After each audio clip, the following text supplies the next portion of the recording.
Hey guys, Drifter here. Today I want to talk to you about Battlefield Portal Mode. This is the third mode coming to Battlefield 2042 that is supposed to come with launch. You've got All Out War, which is your classic like Conquest and Rush. You have one called Hazard Zone, which most people are saying is Battle Royale. And then you have this super awesome Portal Mode. You're seeing the gameplay and some bits from the trailer, and you may have seen some of this during EA Play Live, but I was fortunate enough to get invited to an early reveal event where I got to see a lot of this and do a lot of Q&A stuff with the devs, so I wanted to talk about it. And the short version is Battlefield Portal is more like time portals, more like Rick and Morty portals, and it allows you to create your own Battlefield experience by letting you play classic Battlefield maps, modes, characters, guns, and vehicles all completely mixed out of time. If you want to play World War II soldiers versus 2042 soldiers, that's great. If you want to play Bad Company versus 1942, it also works. And you can just kind of move around and mix and match. You can have jets versus like little single engine propeller planes. You can have like old bolt action snipers versus space weapons and stuff. It's kind of crazy, kind of cool.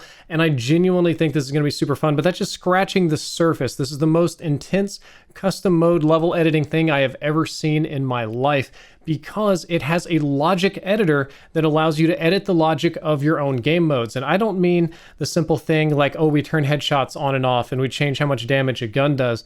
I mean an actual intense block programming logic editor that's built into the game engine. So even if you can't script and code, as long as you can go through logic gates, you can build your entire game mode however you want it. You can be reverse gun game, you can make zombies or horde mode, you can make players get more powerful or weaker versus AI, or do a great number of bizarre things any way that you want it, which I think is super cool, and we're going to talk about that a little bit later. But for now, I'm going to talk about the maps that this mode supports. To start off with, it supports 7 maps from the current Battlefield 2042, and apparently that's how many the game is launching with: 7 big all-out war multiplayer experiences, and then some classic maps from previous Battlefield games. We've got Nosher Canals, I believe that's from Battlefield 3, and from Battlefield 1942, you have Battle of the Bulge and El Alamein, which is super classic maps. Then from Bad Company 2, you have Arica Harbor and Valparaiso, so 2 of the best maps from that game as well. And more old maps may be added in the future, but for now, that's kind of like the best of the best from the past. The old maps are remastered, updated, and upscaled, and not just directly imported into the game. So the Battlefield 1942 maps are going to look beautiful. They're using the most recent version of the Frostbite engine on them. They've made slight updates to accommodate for new scaling and game mechanics and stuff like that. So they're not exact one-to-one copies, but they're really beautiful remasters, and I think that's really cool. Another important thing is that Levolution from past maps also returns. So anything that you could do in Battlefield 3 or 4 to like take down buildings or like collapse the giant spire or whatever, you can do that in these new maps as well. So that element is returning, and that's not really surprising, seeing as how the Battlefield 2042 base engine does seem to support Levolution. So that's 12 maps for Battlefield Portal to start with, but it does allow you to pick smaller portions of these maps called arena-sized maps. So for example, if you like Nosher Canals, you can play in half, a quarter, or maybe even an eighth of it for smaller scale game modes. In case you're a Battlefield fan and you want to kind of like recreate Call of Duty domination in a similarly sized map, you're welcome to do that. And as nutty as it is, they kind of let you do whatever you want. So you can actually play 128 players in the tiniest slice of the tiniest map if you want to. Probably not the best idea, but if you want to recreate a true like shipment level mosh pit of doom, you can do that. And I think that's a really cool thing. It's actually an idea coming straight out of like Black Ops Cold War, how they have their big combined arms maps, and then the strike maps for regular multiplayer. You can do basically the exact same thing here. So it's not just the maps that are coming back, but also a lot of the old weapons. Not all of the old weapons from all of the games are included. Some of the games had a very extensive weapon list, and some of them had a lot of DLC weapons, so bringing them back would be like bringing back like 400 weapons. However, the developers included a lot of weapons from each game. They said they wanted to include fan favorite weapons, the most used, most popular ones, and a few dev selections, just a few guns that they loved, a few that they think would be great for balance or whatever. And I took a look at all of this. It seems that most of the attachments are coming as well for the more modern Battlefield game. And I just kind of looked through all the weapons, and they're all things that I've seen and am familiar with. I'm not the biggest Battlefielder in the world, so I'm not going to expert on it, but everything was familiar to me, so that's a good start. And it's kind of a similar story with gear and gadgets too.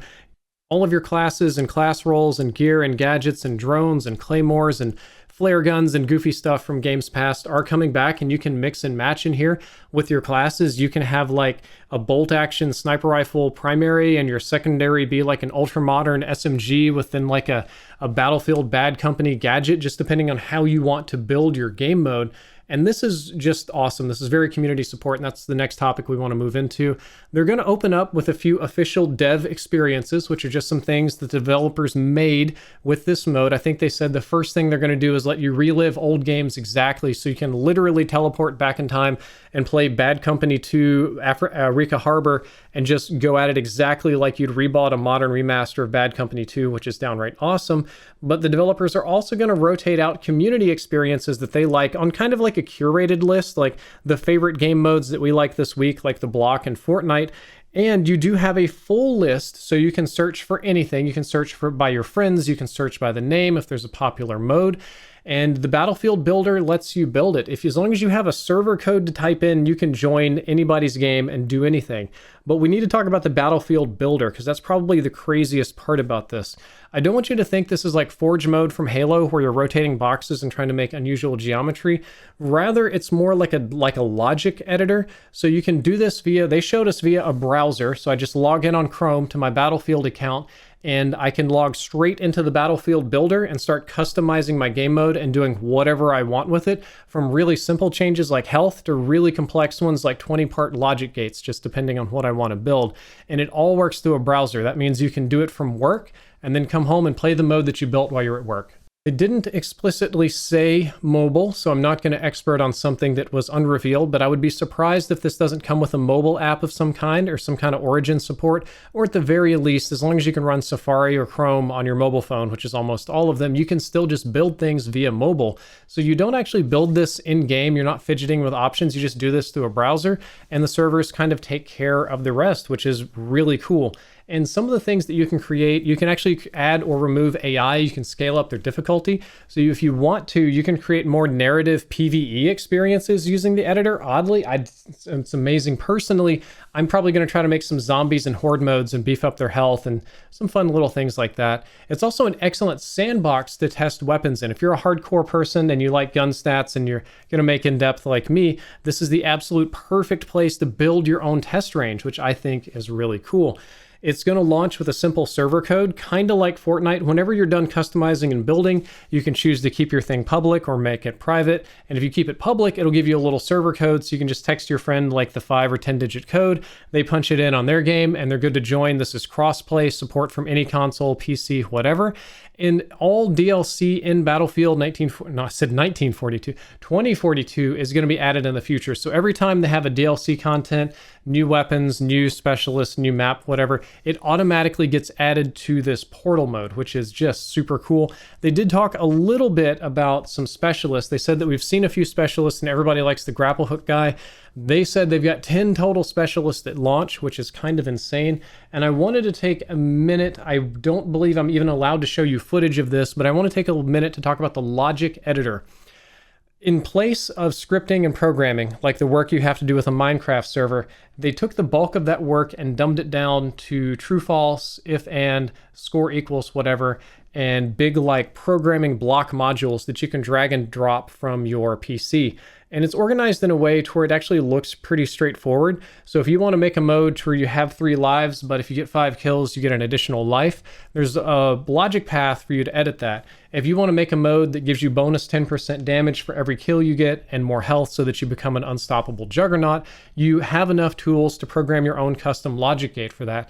You can program how many AI, what guns, what starting conditions, just a ridiculous amount of stuff. And I really want to emphasize the logic editor part of it. This isn't hardcore on and off. This isn't zombies on or off. This is an extremely complex tool that people are going to make some really neat games with, and I kind of can't wait to see what they're doing. We are going to get to play some of this in an open beta in September. Battlefield 2042 is indeed having an open beta so that we can all play. However, if you pre-order the game, you're going to get early access to the beta. So that's kind of the standard model these days. Nothing to be surprised about there. I'll probably pre-order so I can play it a little bit early. I can't wait to see what the community does in open beta. And overall, the game is looking very good. This particular feature, I think, is maybe even cooler than the base multiplayer they built because it's so community focused. They brought back 5 classic maps from older Battlefield games, remastered them, scaled them up. They brought back over 100 ancient vehicles going all the way back to World War II and like Vietnam and stuff like that. Made them modern, balanced them, guns, classes, kits, specialists, soldiers. I kind of would like to play like old tanks versus new tanks or dune buggy wars and things like that. It launches via code. You edit it via browser. You don't even need the game installed.